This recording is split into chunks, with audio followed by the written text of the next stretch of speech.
In your opinion, what is humankind's worst mistake? Dan Flalin said. It contributes to stories being covered ASAP for clicks and views. Stories are rushed out instead of being thoroughly investigated, which causes truth and facts to be obscured. Yeah, they can make edits or corrections, but public opinion has already formed and revisions are often overlooked. It's global coverage, so now I know about every natural disaster or atrocity that occurs anywhere and everywhere, which increases anxiety, depression, and hopelessness. It's information overload, and with all the opinion panels and blatantly partisan hosts, people watch to reinforce their own opinions instead of watching to gain knowledge. Quantum Puppy said. Imagine how our minds were evolved for millennia to be able to handle the tragedies and problems in our communities and at an influx limited by the rate information travels by word of mouth. Now, in a span of less than a generation, the human species brain has to evolve to be able to handle the knowledge of the whole world's problems, no matter how big or small, and at a rate limited by how fast or often we can look at our phones.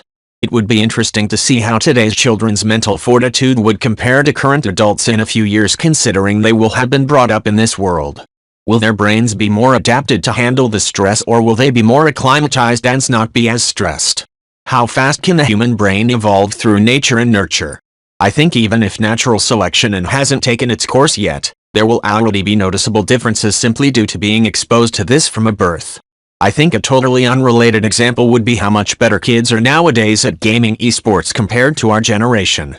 These kids were born up with games in their hands, and a 13-year-old kid today can own an adult gamer who might still be at the prime of their gaming capabilities.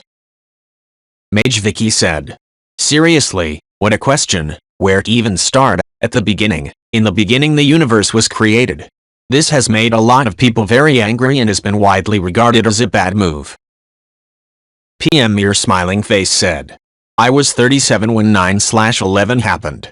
It was definitely a turning point, but looking back at the 90s with 20/20 hindsight, we were so elated that the Berlin Wall came down in 1989 and the Soviet Union was breaking up, that we ignored a lot of things, including the way the Russian government started leaning toward dictatorship, terrorists attacking the World Trade Center in 1993, and then in 2000, the terrorist attack on the USS Cole.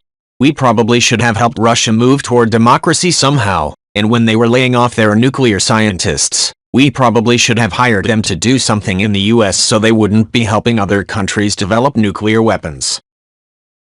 Starlit Stacy said. Social media. Obviously I use it, but it's had a massive impact on society. More kids than ever are comparing themselves to each other and celebrities so badly they develop poor self-esteem and eating disorders. The ability to be anonymous on the internet and bully and harass other people. The 24-hour inundation of constant news and other information is too much for people to handle. We don't appreciate what is around us and what we have. Zealous Elias said. I think maybe 3 years ago I used to follow everyone I know, which means 90% were people I know by name and we never interact. That period was easily one of the most depressing periods of my life. I would be stuck at home during weekends with no plans. Go on Instagram and everyone posts stories of them going out, living their best life and all that. I check Instagram from morning to night and watch everyone's events for the day, then suddenly it's 11 p.m. and I haven't got to talk to anyone or been outside all day. Repeat that for months on end. Absolutely crushing. These days I follow only people I actually know. Other than that it's just artists I like, cats, local florists and bookshops. Sanitize your ig for your own sanity. Quote Time BBY said. I was in the same anxious space you are now, friend. Don't fret too much, fret just the right amount instead. Most of the worst case scenarios of mass extinction and the whole world being a Mad Max hellscape aren't supported by climate science. There will be more natural disasters, yes. There will be more droughts, yes. There will be more resource shortages, yes. It's gonna suck balls. But humans have been dealing with these issues for all of human existence, and we are more well equipped to deal with these now more than ever. Countries are passing more and more environmentally friendly legislation, and a number of large companies are reducing emissions. Amazon, Apple, FedEx, GM and more have all set dates to be carbon neutral. There's a ton of creative technology to capture reduce emissions, new farming techniques to better produce goods, vertical farming, cultivated meat, and with infrastructure repair we can lessen the damage climate change will do. Ultimately, It's going to be another sucky thing humanity has to deal with until a solution is found. But don't be all doom and gloom about it. Climate doom is the new climate denial. The idea that we can't do anything and we'll all die is almost as harmful as complete denial, and the news isn't exactly helping. Fear gets clicks after all. There's a lot people can do. Plant a tree, plant many trees, stop eating beef, vote for candidates who have environmentally friendly policies, don't have kids, remotely shut down a gas pipe, go to a protest. Finally, I'd recommend joining our climate action plan to see all that's being done in the world to fight climate change. Sorry for the novel, but fretting and dreading is unhealthy and unhelpful to your mental state or the world. Crimson Nightmare said, most social media involves people you know judging the value of your posts. Reddit doesn't have that problem. If you think your worth as a human is partially determined by upvotes on Reddit, then yes, you'll experience some anxiety from being here. If you treat Reddit like a news and information gathering site to just peruse through, then it's a wonderful thing. I can see a picture of a cute dog, then learn about some interesting science news of the day, then see a trailer for a new video game or movie, then oh look a cute cat, then someone did some awesome woodworking, then a political controversy that I can choose to read or skip right past. And being able to curate your experience with specific subreddits makes it easy to ignore all the bullshit. I see lots of "well, you're on social media right now" posts on Reddit, but honestly I don't feel that way at all. But it's because I'm not on here to try to impress anyone or have them validate me in any way, which is the way most social media works. Rina Kunisaki said, obviously ads need to exist. Do they, though? Right now you could go buy a $50 gadget, plug it into your router, run some software on it and host a website. It might only have 95% uptime instead of 99.999% and might get really slow if more than a few people are using it, but it would be good enough for most. Except, you can't do that because nearly every ISP makes it infeasible by giving you a dynamic IP address, abysmal upload speed, blocked ports, and a contract that forbids it. So if you want to run a site you have to rent server space from someone who most likely charges per gigabyte of transfer. Which means if your site suddenly gets popular, you can wake up to an enormous bill. Which means your site has to generate enough revenue to pay for its own existence. Which means ads. If ISPs were less awful, a huge number of sites would have no need for ads. SJE46 said, look up the Safe Network. It's an attempt to make a new internet. Interesting stuff if you read up on it. The internet we have today is the logical extension of the internet we started to build up nearly half a century ago, but it doesn't have to be that way. It's just what we were used to. We could have created it in very different ways that would result in different kinds of monetization. The Safe Network, I believe, works by using micropayments with the non-blockchain cryptocurrency which rewards people for providing more computing resources to host everything on the internet.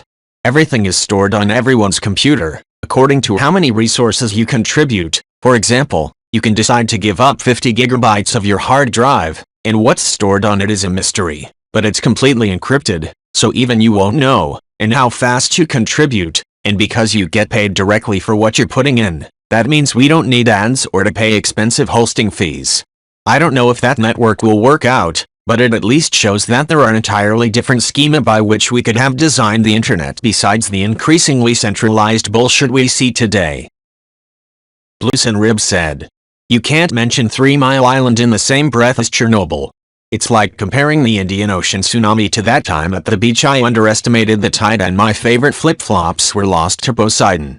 If anything, 3 Mile Island showed that good, first world standards can make nuclear safe and effective even in the face of mishaps. That said, you do a Fukushima. Which maybe simply tells us not to build nuclear facilities on anything called the Ring of Fire.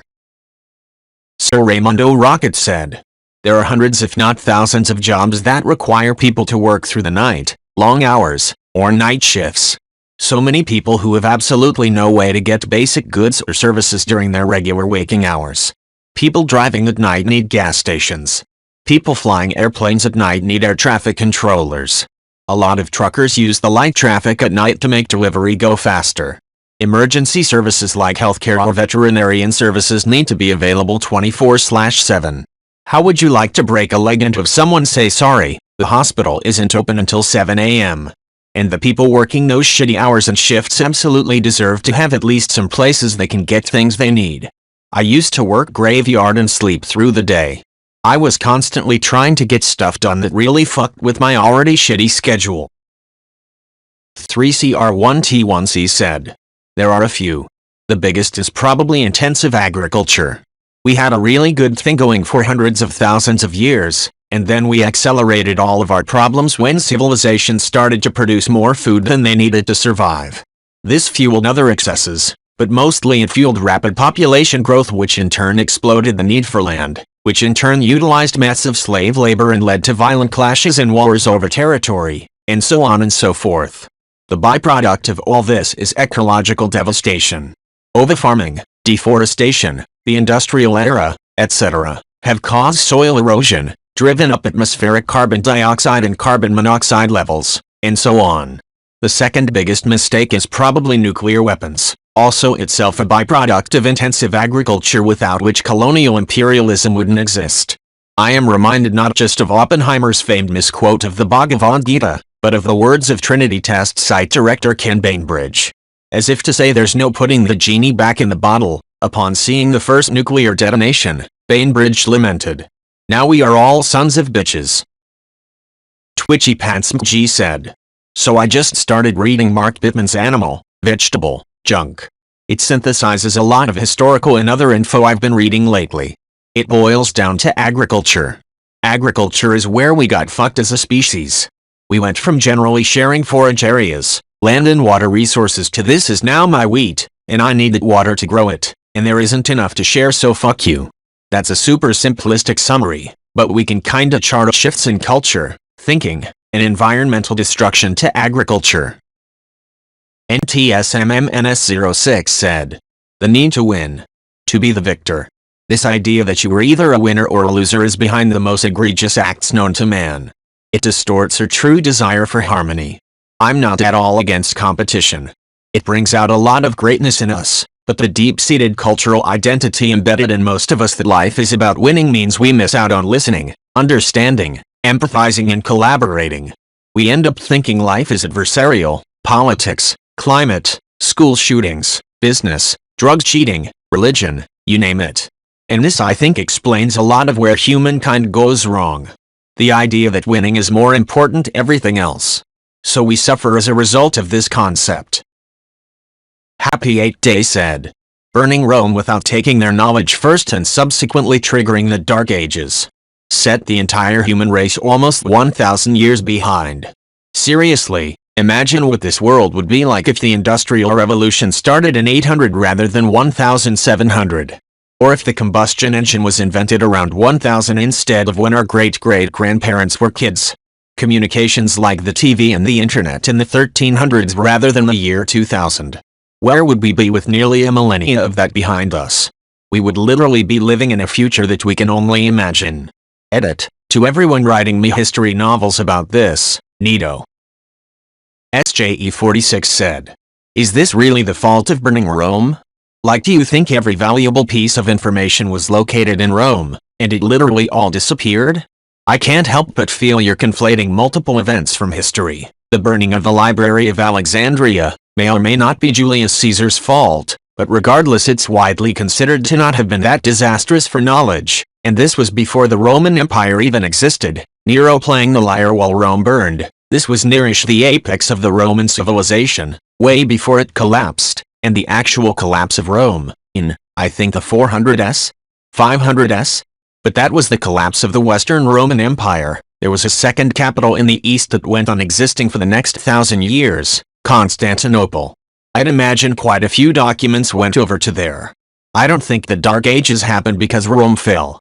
Rome fell for many dozens of reasons. Seriously, pet theories abound, and we fell into the feudalist system. And I think the economic system we had at that point no longer required certain things to persist.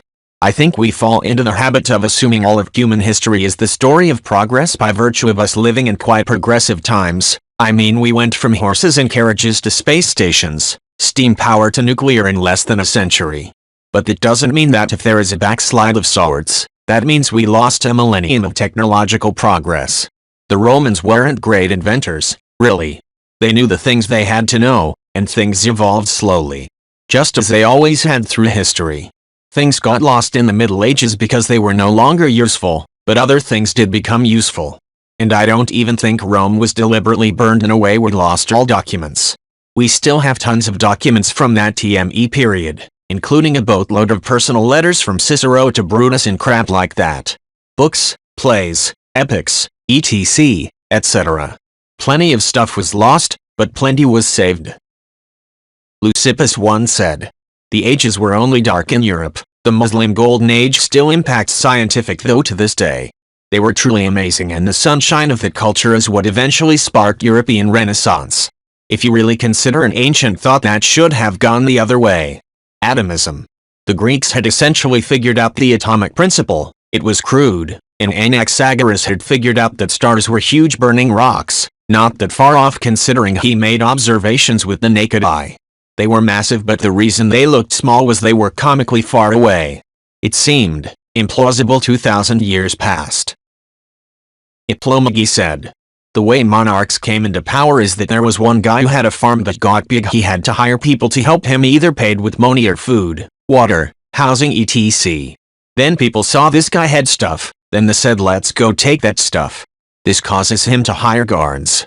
Now those raiders are attacking smaller farms who don't have guards. Now these small farmers are like, hey, can you help? Then the owner of the big farm says sure, but in return I need some of your produce. Then the small-time farmer says sure, that sounds fair. Now that process repeats until the one family has lots of power over the people around him. Over time this one man calls himself a king. Eventually this king wants more money, so raises taxes, but these small-time farmers don't like that and say no. This causes the king hire more people to enforce his will. Then he realizes he has an army now, so invades other people. D. Riv said, globalization. Human beings have not evolved to function at that scale. Hell, we're hardly capable of functioning at a national scale. Our brains are evolutionarily capable of caring about a finite number of things at a time. Otherwise you just have to learn how to objectively care that other people are human beings, and, lol, good luck teaching that to the masses. Producing products at a global scale, consuming resources, it's too much for how fundamentally greedy people can be. In a small enough community it's easier to self-police, to instill and enforce checks and balances. A national or global community is too large to prevent consistent abuses. Shalafi 71 said, 50,000 years ago there were these three guys spread out across the plain, and they each heard something rustling in the grass. The first one thought it was a tiger, and he ran like hell, and it was a tiger, but the guy got away. The second one thought the rustling was a tiger and he ran like hell, but it was only the wind, and his friends all laughed at him for being such a chicken shit. But the third guy thought it was only the wind, so he shrugged it off and the tiger had him for dinner. And the same thing happened a million times across 10,000 generations, and after a while everyone was seeing tigers in the grass even when there weren't any tigers, because even chicken shits have more kids than corpses do. And from those humble beginnings we learned to see faces in the clouds and portents in the stars, to see agency in randomness, because natural selection favors the paranoid. Even here in the 21st century we can make people more honest just by scribbling a pair of eyes on the wall with a Sharpie. Even now we are wired to believe that unseen things are watching us. Peter Watts, Etchapraksha. Synthwoven said, failing to curb our CO2 emissions. We're still not seriously trying. The weather gets wilder and wilder every year, and a large number of people still don't believe it is a problem. The really bad news is the weather lags the emissions by 30-40 years, so even if we quit cold turkey, we can't. We'd starve. It is going to get a whole lot worse. Effective carbon capture is still science fiction. Above a certain temperature, that varies depending on the time of plant, plants switch to respiration, which means they are not capturing CO2. Many parts of the world are starting to exceed that threshold temperature for parts of the day-year. There are a bunch of other temperature feedback loops that we have likely activated, melting permafrost freeing more carbon than humans have emitted being a notable scary one. I could go on, but it would just make my Cassandra syndrome worse. Our crops are going to be so adversely harmed by the changes we have wrought that we risk extinction. Anyone want to go jet skiing with me? I need a huge lifted truck that rolls coal to haul them. Asteriad said, untrue. Data from the Apollo 11 mission were sent from the spacecraft to 3 ground stations, one in California and two in Australia, which retransmitted it to the Manned Space Flight Center in Houston. The ground stations also recorded the data on special 1-inch, 14-track tapes, one track of which was for video. The video footage was recorded in slow scan, 10 video frames per second, which meant it couldn't be directly broadcast over commercial television. The video was converted for broadcast and uplinked to a satellite, then downlinked to Houston, from which it was sent out to the world. In early 2005, responding to inquiries from NASA retirees and others, NASA began a search for the 14-track data tapes. Ultimately, the agency couldn't find the tapes and determined that they had most likely been erased and used again, which was standard practice at the time. The search, led by NASA engineer Dick Nafzger, focused on finding the specific tapes, knowing the data had all been recorded and saved elsewhere. There was no video that came down slow scan that was not converted fed live, to Houston and fed live to the world. Nafzger said at press conference showing some of the restored footage in 2009. So, just in case anyone thinks there is video out there that hasn't been seen, that is not the case. Source: Bacon Pie Never Lie said. Smartphones. They're the ultimate personality-altering and time-consuming device. They're constantly reminding you to look at them through notifications. They provide access to social media in the flip of a finger, which social media has been shown to be as addictive as cocaine. They are terrible for the environment. They destroy your posture. They destroy your retinas. They disrupt sleeping patterns. People who spend more time on social media platforms are more likely to develop anxiety, depression, and self-esteem issues. They teach the brain to lose focus. They're a status symbol and people will waste money on having the latest and the greatest. They're the perfect tracking and spying device. And much more. The only positive they provide is convenience of communication and accessibility to web resources. But 99% of the time those resources are non-productive. The Royal Ghost said. The internet, and the constant media programs. I mean, information is great to have readily available, but to the extent that social media and the news and how political everything has become is a volatile thing, because it seems that everyone has to argue about everything and no one believes that anyone else could be a good person anymore. It has created the idea that everything has a negative connotation because that's all the news feeds us is the negative and not the positive.